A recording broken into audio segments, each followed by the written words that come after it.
네, 오늘 요나의 마지막 본문입니다. 오늘 요나의 마지막 본문을 우리가 마치면서 요나서에 있는 교훈의 말씀을 우리가 더 깊이 마음에 새기기를 바라고 또 원합니다. 오늘 말씀은 요나가 결국에는 하나님의 말씀에 순종하여서 니느웨의 심판을 선포하게 되죠.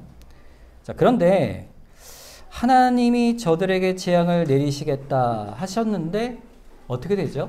니느웨 백성들이 모두가 회개를 합니다. 이게 놀라운 일이죠. 그러자 하나님께서 재앙을 거두시죠. 그것을 요나가 보게 됩니다. 자, 요나의 반응이 어때야 할까요? 하나님이 회개한 자를 용서하심을 보고 함께 기뻐하는 것이 마땅한데 요나가 어땠다 그랬죠? 4장 1절에 요나가 매우 싫어하고 성을 내게 됩니다. 요나 이 반응에 대해서 하나님께서 뭐라고 책망하시죠? 4장 4절이죠. 여호와께서 이르시되 내가 성내는 것이 옳으냐? 하나님께서 말씀하십니다. 이 말은 도대체 뭐죠? 네가 성내는 게 옳다 옳지 않다 이 말이에요. 옳지 않다는 것이죠. 왜 옳지 않을까요? 그가 지금 성을 내는 것이 옳지 않은 이유는요. 두 가지입니다. 첫째는 요나는 어떤 사람이에요? 선지자잖아요. 그러니까 하나님의 뜻하신 바를 선포하여 니느웨의 심판을 선언한 것이죠. 그 다음은 뭡니까? 그 다음은 그 선포한 심판대로 멸망할 것인지 아니면 니느웨가 돌이켜 회개함으로 심판을 면케 될지는 사실 요나가 주관할 바도 아니요. 그걸 판단할 바가 아닌 것이죠. 요나는 그저 하나님의 선하신 뜻에 따라 명하심을 그대로 따라 전하는 자가 요나의 직분이 아니겠습니까? 그러니까 니느웨는 하나님 앞에 각기 판단을 받을 것이고 하나님의 주권에 맡기면 되는 일이죠. 자, 그런데 요나가 왜 성을 내고 있습니까? 니느웨 같은 악한 자들은 족속은 멸망받아야 마땅하다. 하나님의 백성을 괴롭히고 무너뜨릴 그 족속들은 멸망받아 마땅하다. 이게 바로 요나의 생각이었죠. 자, 이게 첫 번째, 하나님의 주권에 대한 인정하지 않음이 요나의 마음에 있었던 거예요. 그런데 두 번째 또 있습니다. 자, 그러면 문제는 이거예요. 더 중요한 것. 여러분, 죄인이라 할지라도 돌이켜 회개하면 멸망받아야 됩니까? 용서받아야 됩니까? 용서받아야 하는 것이죠. 만일에 니느웨가 그 심판을 듣고 하나님 말씀 앞에 오히려 선지자를 핍박하고 하나님을 모욕했다. 그러면 당연히 니느웨가 심판받아 마땅하다 이렇게 생각할 수 있을지 모르겠어요. 그런데 니느웨가 어떻게 했습니까? 전적으로 회개했잖아요. 왕부터 모든 백성이 짐승까지도 베옷을 입고 회개했던 모습을 우리가 지난 시간에 살폈습니다. 그러니까 회개한 니느웨를 바라보고 심판이 임하지 아니하는 것을 보고 성내는 것이 옳으냐? 하나님이 그렇게 요나에게 물으시는 것이죠. 하나님의 교훈에 비추어 봐도요. 또 하나님의 주권에 비추어 봐도 회개하는 자를 용서하시고 벌하시지 않는 것은요. 하나님의 성품에 합당한 것 아니겠어요? 요나도 그걸 모르지 않았습니다. 알잖아요. 요나서 4장 2절 하반절에 요나 기도하면서 뭐라 그래요? 주께서는 은혜로우시며 자비로우시며 노하기를 더디하시며 인애가 크사 뜻을 돌이켜 재앙을 내리지 아니하시는 하나님인 줄을 내가 알았다. 이렇게 고백하잖아요. 하나님께. 그러니 그 죄사함은 마땅합니다. 이렇게 고백하는 게 맞잖아요. 그런데 이 말이 뭡니까? 어떤 죄인이라도 회개하고 돌이켜 하나님 앞에 나오는 자는 반드시 용서하는 하나님인 줄을 내가 안다. 그 말을 고백하고 있으면서 말은 그런데 겉으로는 그런데 요나의 마음은 어떤 거예요? 반대인 거예요. 그런 하나님을 인정하지 못하는 겁니다. 여러분, 근데 이 요나의 모습은요, 결국 누구의 모습일까요? 이스라엘의 모습입니다. 로마서 2장 28절과 29절에 보면 무릇 표면적 유대인이 유대인이 아니요 표면적 육신의 할례가 아니니라. 오직 이면적 유대인이 유대인이며 할례는 마음에 할지니 영에 있고 율법의 조문에 있지 아니한 것이라. 그 칭찬이 사람에게서 아니요 다만 하나님에게서니라 그랬어요. 여러분, 참된 유대인, 참된 신자죠. 참된 신자는요, 어떤 자입니까? 끝에 나오죠. 하나님에게서 칭찬을 받는 거예요. 옳다 여김을 받는 사람이에요. 그런 사람이 이면적 유대인입니다. 하나님이 말씀하는 이면적 유대인 누굽니까? 참된 신자 아니겠어요? 참된 신자의 조건은 혈통도 아니요, 그가 율법을 지키는 그 형식도 아니에요. 겉모습이 아닙니다. 그 마음에, 그 심령에 하나님이 옳다 하시는 참된 믿음과 순종이 있는가, 하나님이 인정하시는가, 그게 중요한 것이에요. 근데 지금 요나는 어떻습니까? 네가 옳다 하고 있습니까? 아닙니까? 네가 옳으냐? 묻고 계시면서 그가 옳지 않음을 지적하고 계시는 것이죠. 요나와 이스라엘의 영적 모습을 하나님이 지금 책망하고 계신 것입니다. 그러니까 이 상황에서 이렇게 말하는 게 맞죠. 참된 유대인이라면 이렇게 말하는 게 맞아요. 니느웨에게 심판을 내리지 않으시는 하나님, 과연 하나님은 정말 인애가 크시고 노하기를 더디하시니 은혜가 크신 하나님이십니다. 회개한 자를, 저 죄인이라 할지라도 회개한 자를 용서하시니 하나님은 정말 사랑의 하나님이십니다. 그렇게 참된 고백을 하고 찬양을 드리는 것이 마땅한 것이죠. 여러분, 하나님의 생각과 뜻과 내 생각과 뜻이 일치해야 합니다. 그것이 이면적 유대인이에요. 그게 참 신자죠. 하나님 뜻에 내 마음과 생각을 점점점 좁혀가고 맞춰가는 것, 그것이 신앙의 경건의 모습이에요. 자, 그런데 요나가 또 이스라엘 민족이 하나님의 영광을 자신들이 판단하여 자신들 생각에 옳지 않은 하나님을 잘못되었다 비난하고 있는 것이에요. 그래서 하나님 앞에 불평과 성냄을 하고 있는 것이죠. 하나님께서는 그들에게 네가 성내는 것이 옳으냐 묻고 계신 것입니다. 그러면서 이 뒤집어 얘기하면 뭡니까? 하나님께서 내가 도대체 무엇을 불의로 행했느냐? 네가 성낼 만한 잘못을 내가 무엇을 하였느냐? 하나님이 그렇게 물으시는 거예요. 여러분 생각해 보세요. 하나님께서 우리에게 야, 내가 뭘 잘못했느냐? 네가 옳으냐? 그 다음 뭐가 나와야 되겠어요? 벌을 내리셔야죠. 그렇죠? 매를 때리고.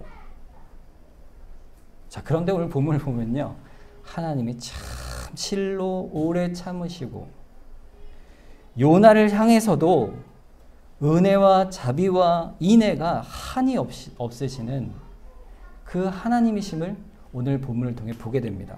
하나님은요, 요나를 다루실 때요, 참 놀라운 방법으로 요나를 다루고 계세요. 오늘 본문의 말씀이 그거죠. 여러분, 요나가요, 지금 하나님 앞에 네가 성냄이 오르냐 책망을 받은 이후에 요나가 마음이 변했느냐 한번 볼까요? 요나의 마음이 어떤가? 본문 5절을 볼까요? 보겠습니다. 요나가 성읍에서 나가서 그 성읍 동쪽에 앉아 거기서 자기를 위하여 초막을 짓고 그 성읍에 무슨 일이 일어나는 걸 보려고 그 그늘 아래 앉았더라 그랬어요. 자, 요나가 왜 니느웨 동쪽에 초막을 지었을까? 뭘 보려고 그랬습니까? 지금 뭘 보려고 지금 앉아 있는 거예요? 지금 니느웨가 멸망하는가 안 하는가를 보려고 앉아 있는 거죠. 자, 요나는 지금 왜 기다리고 있는 거예요? 요나가요, 기도를 했어요. 무슨 기도를 했는지 보세요. 요나서 4장 2절에 여호와께 기도하여 이르되 3절 여호와여 원하건대 이제 내 생명을 거두어 가소서 사는 것보다 죽는 것이 내게 나음이니이다 말하고 있습니다. 이게 무슨 말이에요? 자기의 생명을 내어놓고 하나님이 옳지 않고 제가 옳습니다. 그러면서 니느웨에 재앙을 내리셔야 합니다. 이렇게 강력하게 항변을 하는 기도를 한 것이에요. 그러니까 이게 뭐죠? 하나님 앞에서 그렇게 기도했을 때 네가 성내는 게 옳으냐? 분명 하나님이 응답하셨잖아요. 네가 틀렸다. 돌이켜라. 말씀하심에도 그는 그 하나님의 말씀을 무시하고 고집을 부리고 있는 것이에요. 얼마나 고집을 부리고 있을까요? 여러분 초막을 지었다 그랬죠? 초막. 여러분 기다릴 때요. 초막을 짓고 기다렸다. 이게 무슨 말이에요? 집을 졌다는 거 아니에요? 물론 허름한 초막이지만 잠깐 몇 시간 동안 지켜보겠다는 겁니까? 아니죠. 언제까지 있겠다는 거예요? 하나님의 심판이 내리시기 전까지는 저는 결코 여기서 떠나지 않을 겁니다. 이 집요함과 자기 의와 고집이 있는 것이죠. 초막을 딱 짓고 그늘에 탁 앉아서 팔짱을 끼고 하나님이 과연 어떻게 하시나, 어떻게 응답하시나 보겠다. 요나의 마음은요, 지금 이미 하나님의 뜻을 읽어가는 영적인 그 겸비함은요, 완전히 사라진 겁니다. 어두워져 있죠. 자기 고집을 부리는 겁니다. 여러분, 우리도요, 종종 우리가 있는 상황 속에서 영적으로 이렇게 어두울 때가 있습니다. 내가 옳습니다, 하나님. 하나님께서 계속 응답을 주심에도 그 응답 아래 무시하고 고집을 부릴 때가 있죠. 하나님은 그런 거를 다 아시고 계십니다.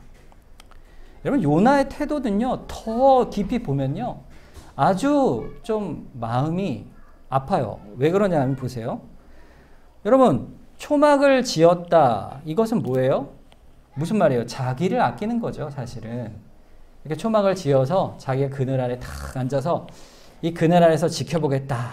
이렇게 말하면서도 자기가 죽기 바라는 니누에 있는 좌우를 분별하지 못하는 12만 명. 이 어린아이들 아니에요?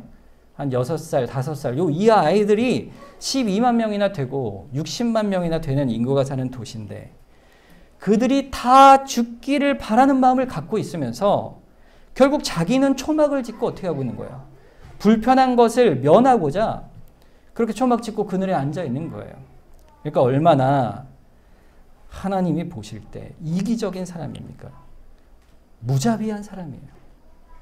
여러분, 요나가 원래 어땠어요? 물고기 뱃속에서 돌이켜 회개하여 구원 얻은 것을 찬송하고 기뻐하고 감사했던 그 요나는 자신이 회개를 선포하여 외친 니느웨에 돌이킨 거 회개를 볼 때는요, 찬송하지 않습니다.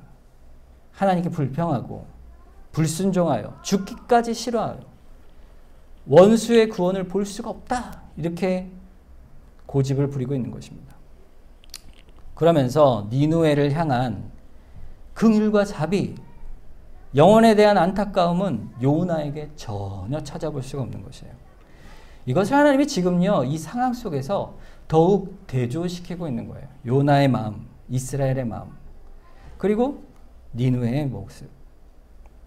자기 평안을 추구했던 그의 모습 속에 사람에 대한 관심이 전혀 없는 것이죠.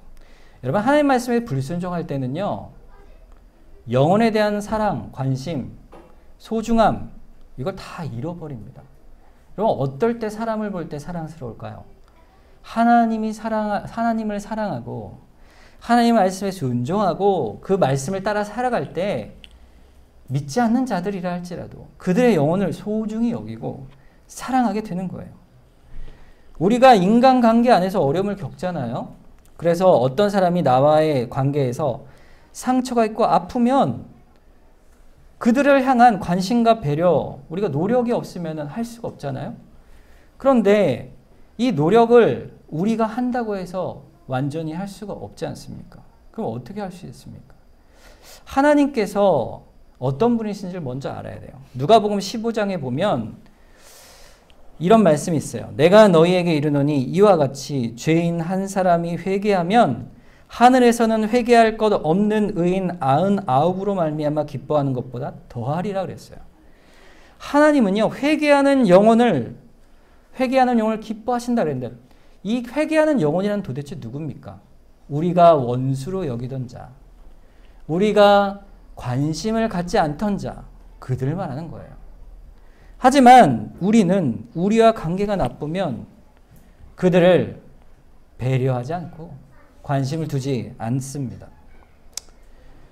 하나님은 우리에게 그러한 마음을 돌이키게 하시는 분이세요. 하나님을 사랑하면 그들도 사랑하게 하시는 겁니다. 그런 마음을 우리에게 주십니다. 그게 하나님의 마음을 닮아가는 것이죠. 인애가 많으시고 긍휼이 많으시고 자비가 많으시고 오래 참으셔서 돌이키는 자를 용서하시는 그 하나님, 그 마음이 우리에게 똑같이 이루어지는 거예요. 하나님은 지금 요나를 직접 책망하시지 않습니다. 그러기보다 요나를 깨닫게 하시고 돌이키게 하시려고 어떤 상황과 여건을 만드셔서 우리가 스스로 깨달아 돌이키도록 하시는 하나님이세요. 그래서 하나님이 긍휼하신 하나님인 거예요. 우리를 강하게 쳐서 하실 때도 있지만 우리에게 한없는 오래 참으심으로 자비로 그렇게 하십니다. 오늘 6절에 그 내용이 나오죠. 하나님 여호와께서 박농쿨을 예비하사 요나를 갈게 하셨으니 이는 그의 머리를 위하여 그늘이 지게 하며 그의 괴로움을 면하게 하려 하심이었더라. 요나가 박농쿨로 말미암아 크게 기뻐하였다 그랬어요. 하나님께서 요나에게 박농쿨을 준비하신 이유가 뭘까요? 요나를 깨닫게 하시기 위함이죠. 자, 한번 보겠습니다. 햇빛이 막 내리쬐입니다. 그 중동의 햇빛은요, 아주 뜨겁습니다. 햇빛만 맞으면요, 몸의 체온이 40도, 50도까지 올라가요.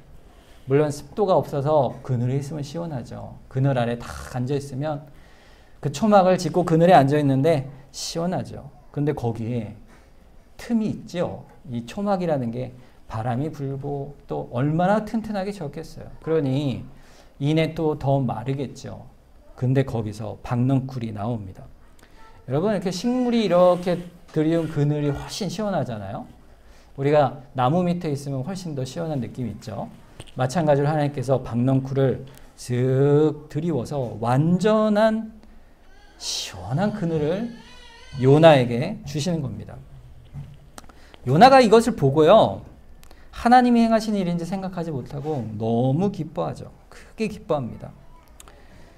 내가 지금 이렇게 잘 되고 있구나. 이렇게 생각을 하고 있는 것이죠. 여러분, 박넝쿨을 하나님께서 이렇게 주셔서 요나에게 기쁘고 또 잘 되고 있다. 이런 생각을 주셨을 때 그 다음에 어떻게 했습니까? 7절. 하나님이 벌레를 예비하사 이튿날 새벽에 그 박넝쿨을 갉아먹게 하심에 시드니라 그랬어요. 하나님이 하루 만에 새벽에 박넝쿨을 갉아 시들게 하십니다.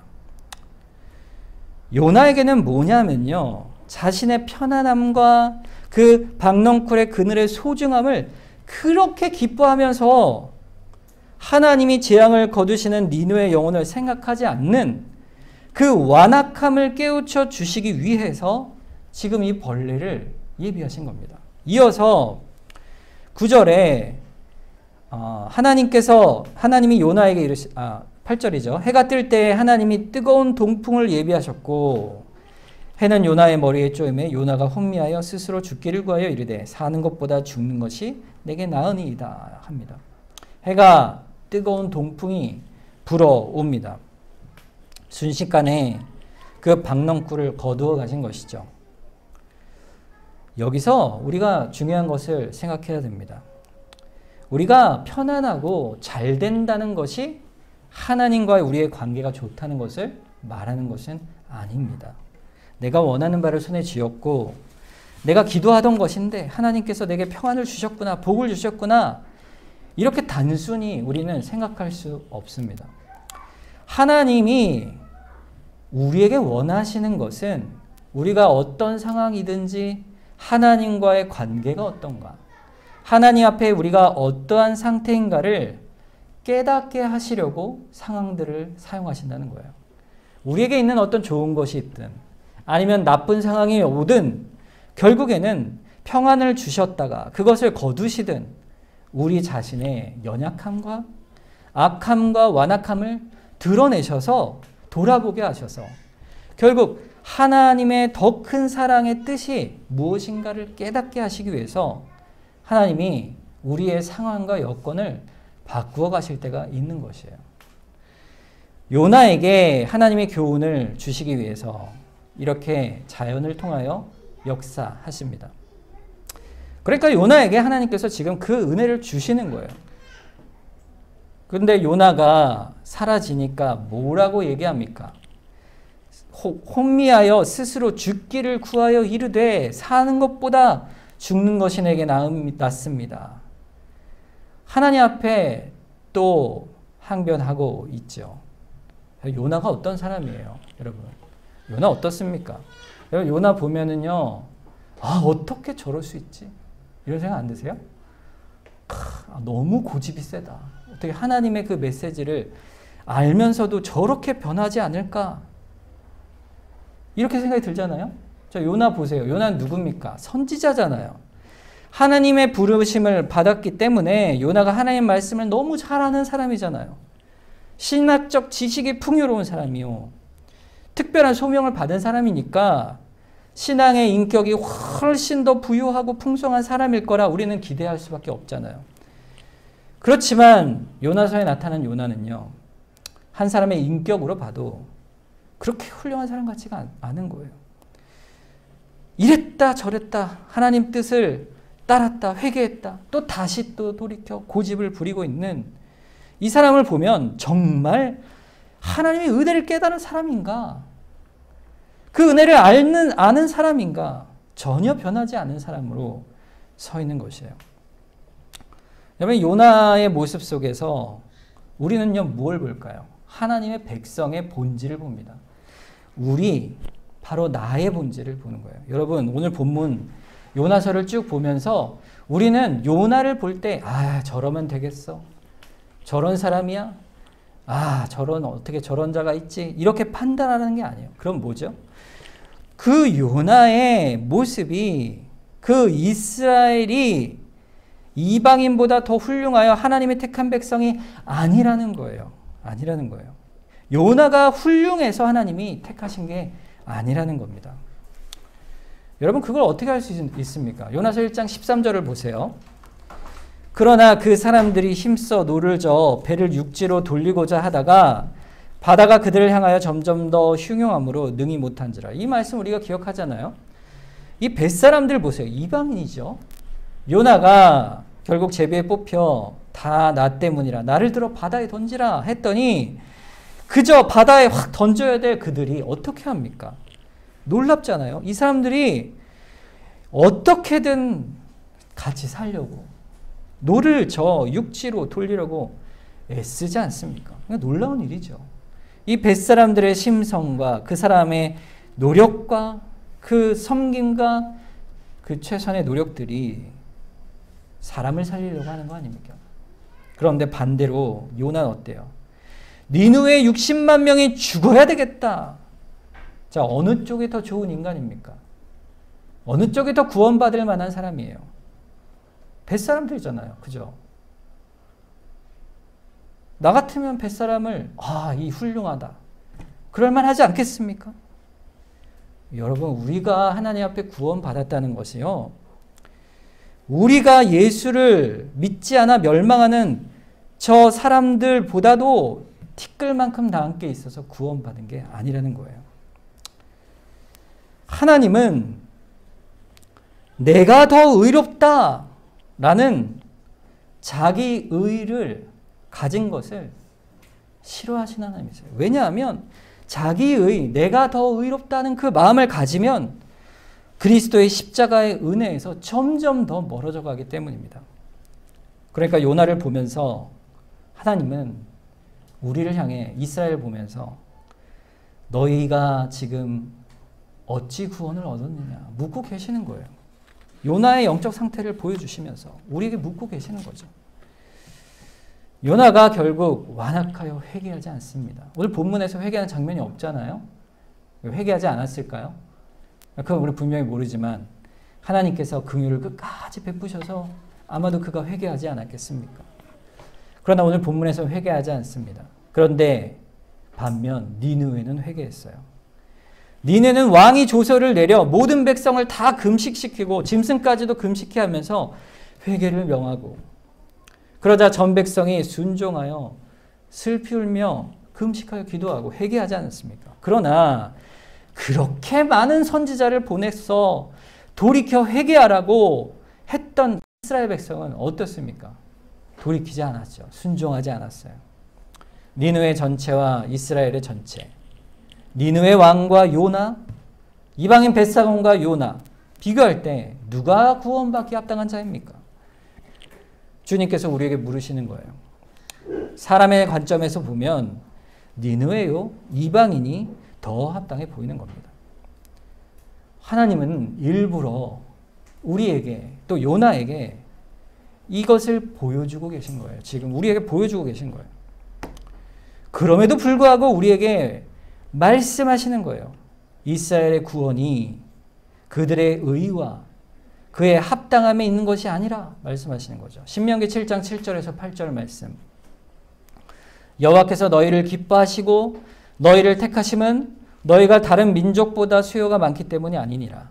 너희가 오히려 모든 민족 중에 가장 적으니라. 여호와께서 다만 너희를 사랑하심으로 말미암아 또는 너희의 조상들에게 하신 맹세를 지키려 하심으로 말미암아 자기의 권능의 손으로 너희를 인도하여 내시되 너희를 그 종되었던 집에서 애굽 왕 바로의 손에서 속량하셨다 그랬어요. 하나님이 구원하신 이유가 뭐예요? 단 하나예요. 우리를 다만 너희를 사랑하셨기 때문에. 하나님의 은혜뿐이다 이거예요. 하나님께서 그저 은혜로 우리를 구원해 주신 거예요. 그걸 요나에게 깨닫게 하시려는 겁니다. 그래서 하나님이 요나에게 9절 말씀에 이렇게 말씀하시죠. 하나님이 요나에게 이르시되 내가 이 박넝쿨로 말미암아 성내는 것이 어찌 옳으냐 하시니 그가 대답하되 내가 성내어 주기까지 할지라도 옳습니다. 그렇습니다. 여러분 하나님은요 참 지혜로운 분이세요. 은혜와 긍휼이 크신 분뿐 아니라 지혜로우셔서 하나님께서 우리를 가르치실 때요 이렇게 오래 참으시고 지혜로 우리를 가르쳐 가십니다. 네가 이 박넝쿨을 위해서 무슨 수고를 했느냐? 비유를 보여주시는 거죠. 비유를 보여주시는 거예요. 네가 심었니? 네가 물을 주었니? 이 하찮은 박넝쿨을 아무 노력도 없이 네가 그 그늘 아래 앉아 있지 않았느냐? 너의 구원을 위해서 너는 무엇을 했느냐? 오직 내가 한 것이 아니냐? 나의 은혜가 아니냐? 구원의 은혜를 말씀하고 있어요. 두 번째는 뭐예요? 여러분이 겪으신 신앙의 인생 여정을 돌이켜보는 거예요. 생각해보는 거예요. 하나님이 주신 말씀과 교훈, 그 깨달음을 오래 참으심과 사랑의 손길을 우리가 어떻게 배웠습니까? 우리의 삶 속에서 틈틈이 촘촘히 배우지 않았습니까? 하나님께서 오직 은혜 아니냐 말씀하고 있는 거예요. 그러니 저 니느웨의 회개에 대한 구원도 하나님의 일하심과 선하심이 아니냐. 그걸 깨닫게 하시는 겁니다. 다만 하나님의 은혜는 오직 내가 너희를 사랑하였기 때문이다. 말씀하고 있는 것입니다.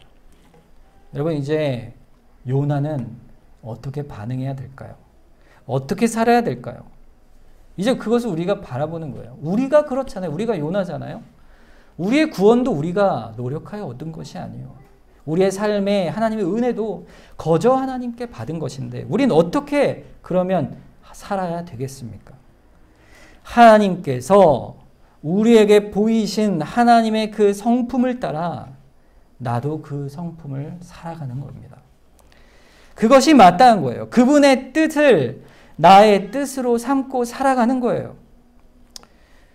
우리가 하나님이 은혜로우시고 자비로우시고 노하기를 더디하시며 인애가 크시사 뜻을 돌이켜 재앙을 내리지 아니하시는 하나님인 줄 내가 압니다. 우리의 고백이죠. 그 고백은 실제로 우리가 그 은혜를 입어 구원을 받았다면 이제 어떤 일을 만난다 할지라도 하나님께서 회개하는 자에게 오래 참고 어떤 이라도 주의 복음에 전파되어 구원받기를 원하신다는 사실을 그 복음의 참뜻을 우리가 깨달아야 하는 거예요. 이게 복음입니다. 다른 게 복음이 아니에요. 우리도 그 복음의 은혜로 구원을 얻었고 그 복음의 은혜를 우리도 행하게 하시는 겁니다.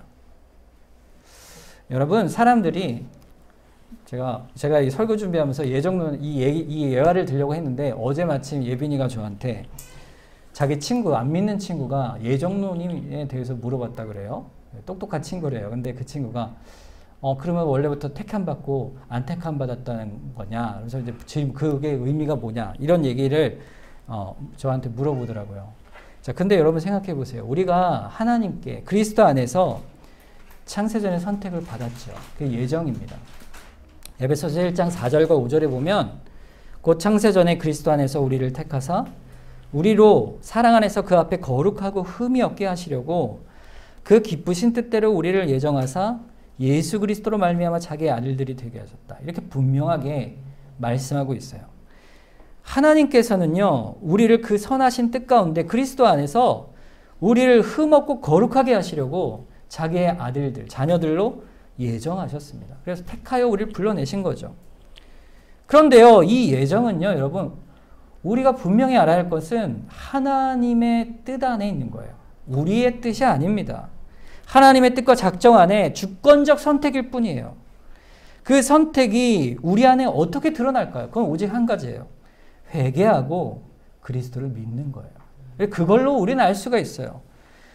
나를 보면서 선택받았다 자만하라고? 아니면 다른 이들과 구분하라고? 예정론을 주신 게 아니에요. 예정했다 하신 게 아니에요. 오히려 반대죠. 남을 볼 때 이 예정론을 써야 됩니다. 여러분 남을 보셔야 돼요. 하나님께서 혹시라도 저자를 예정하시지 않았을까? 내가 볼 때 너무 악한 자지만 저자라도 구원하시지 않을까? 나도 구원하셨으니 모든 이들에게 복음을 전하라.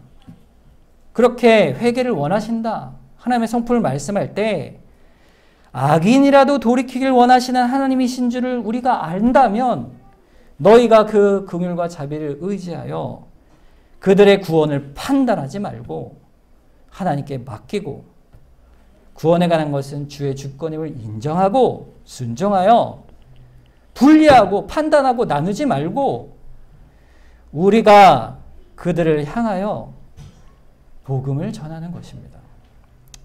우리는요, 미리 판단하는 자들이 아니에요. 하나님이 하시는 거예요. 판단은 하나님께 있죠. 우리는 구원받을 자, 구원받아서 안 될 자를 구분할 수 없습니다. 그리고 구원받으러 나온 자에게 분노할 수도 없어요. 그럴 수 없어요. 왜냐하면 우리가 스스로 받은 은혜가 있잖아요. 여러분 만약에요, 우리 세상 70억 인구 가운데 모든 사람이 다 비난하는 한 사람이 있다 쳐보고 싶다. 그런데 여러분은요, 여러분 단 한 사람은 그런 자라 할지라도 하나님이 긍휼을 베푸셔서 돌이키면 은혜를 베푸시고 구원을 베푸시기를 바라고 기도하는 사람이 되어야 되는 겁니다. 여러분 주변에 그런 사람 있지 않으세요? 왼수 같은 사람 있지 않으세요? 정말 맨날 봐도 왼수 같은 사람. 나에게 정말 니느웨 같은 존재. 그런 사람이 있지 않으십니까? 그런 자를 향해 주님께서는요, 죄인 한 사람의 회개를 기뻐하시는 하나님이시다 말씀하고 있어요. 그게 요나에게 주시는 하나님의 말씀의 뜻입니다. 우리에게 주신 하나님의 말씀의 뜻이에요. 교회에 주신 사명이에요. 왜냐하면요, 주님께서 본문의 10절 11절 이렇게 말씀하시죠. 여호와께서 이르시되 내가 수고도 아니하였고 재배도 아니하였고 하룻밤에 났다가 하룻밤에 말라버린 이 박농쿨을 아꼈거든.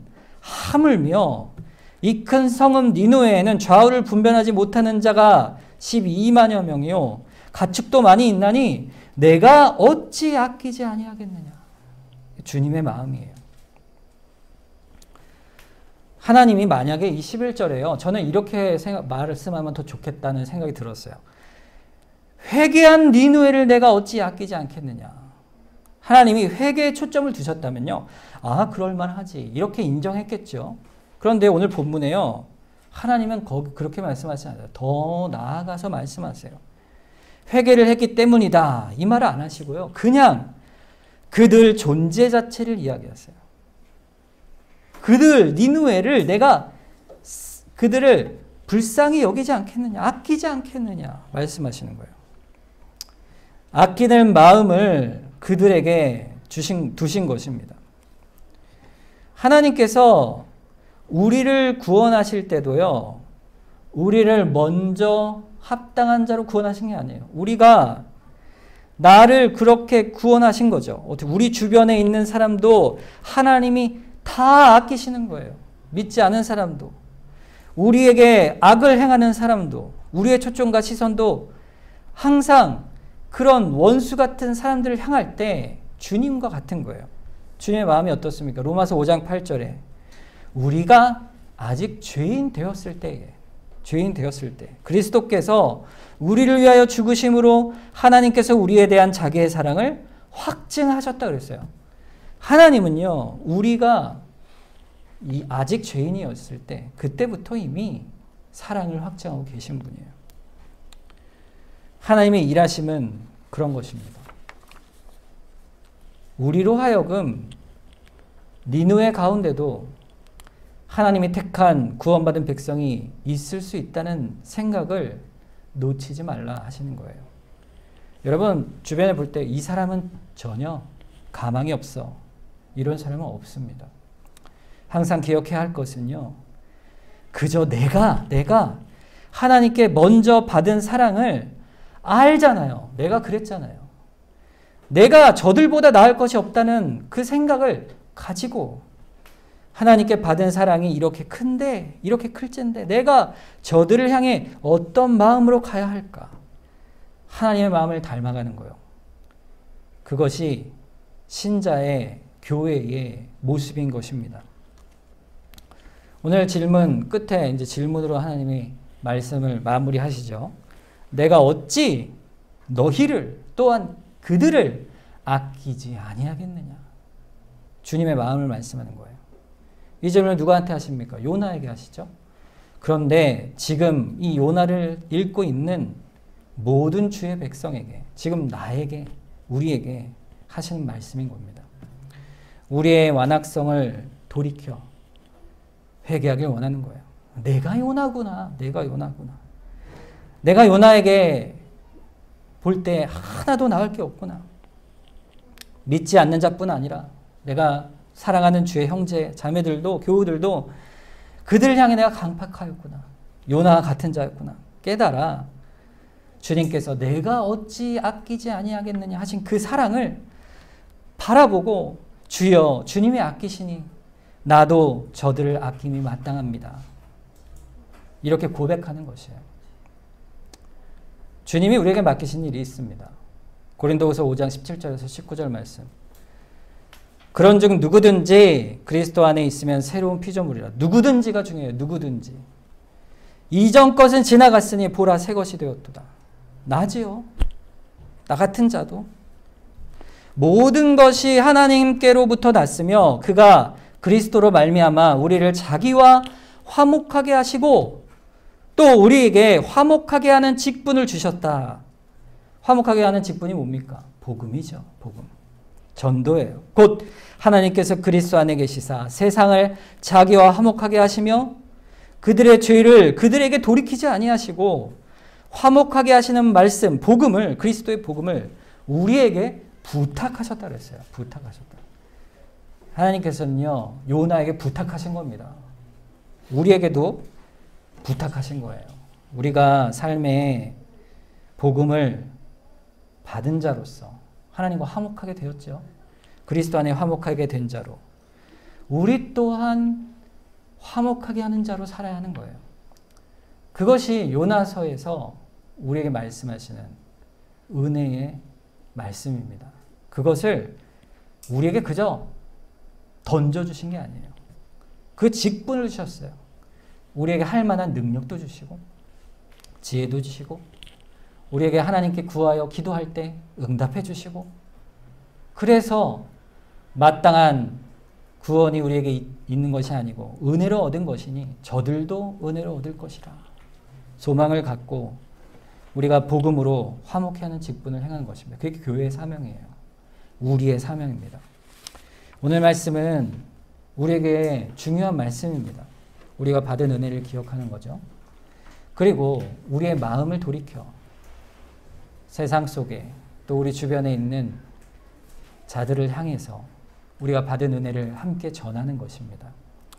이 말씀을 우리가 기억하면서 우리도 요나와 같은 자입니다. 그러나 주님, 우리가 주님의 말씀을 따라 주님이 직분을 맡긴 대로 화목해 하신 직분을 행하는 그 은혜를 아는 자로 살게 하여 주시옵소서. 우리 이 시간 합심해서 한번 기도하도록 하겠습니다.